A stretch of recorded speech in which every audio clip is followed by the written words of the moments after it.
32 വയസ്സ് മാത്രമുള്ള ഒരു ചെറുപ്പക്കാരന്റെ ജീവൻ രക്ഷിക്കാൻ വേണ്ടിയാണ് ഈ വീഡിയോയുമായി ഞാൻ നിങ്ങളുടെ മുന്നിൽ എത്തുന്നത്. വിപിൻ എന്ന് പറയുന്ന നമ്പറത്തുകാരയിലെ ഒരു ചെറുപ്പക്കാരൻ വിവാഹം കഴിഞ്ഞ് 1 വർഷം മാത്രമേ ആയിട്ടുള്ളൂ. ഉദരസംബന്ധമായ ഒരു സാധാരണ രോഗമാണെന്ന് കരുതിയ പ്രയാസം മനസ്സിലാക്കാൻ പല ആശുപത്രികളിലും കയറി ഇറങ്ങി. ഒടുവിലാണ് തിരിച്ചറിഞ്ഞത് ഗുരുതരമായൊരു രോഗമാണ്.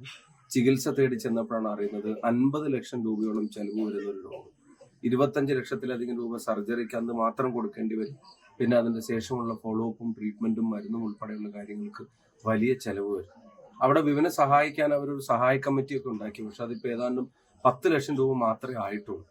ഇത് എത്രയും പെട്ടെന്ന് തന്നെ ചെയ്യേണ്ട ഒരു ഓപ്പറേഷനാണ്. കല്യാണം കഴിഞ്ഞ് 1 വർഷം മാത്രമായ ഒരു ചെറുപ്പക്കാരൻ, ഒരു കുടുംബത്തിന്റെ അത്താണിയാണ്, 2 കുടുംബങ്ങളുടെ അത്താണിയാണ്. ഇങ്ങനെ ഒട്ടും പ്രതീക്ഷിക്കാതിരുന്ന സമയത്ത് ഇങ്ങനെ ഒരു അസുഖം വന്ന് പെട്ടതാണ്.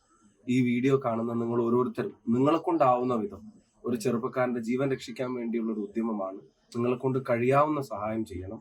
പ്രധാനമന്ത്രിയുടെ ദുരിതാശ്വാസ നിധിയിൽ നിന്നും മുഖ്യമന്ത്രിയുടെ ദുരിതാശ്വാസ നിധിയിൽ നിന്നൊക്കെ ലഭ്യമാക്കേണ്ട സഹായങ്ങൾ ലഭ്യമാക്കാൻ ഞങ്ങൾ എല്ലാവരും പരമാവധി കാര്യങ്ങൾ ചെയ്യാം.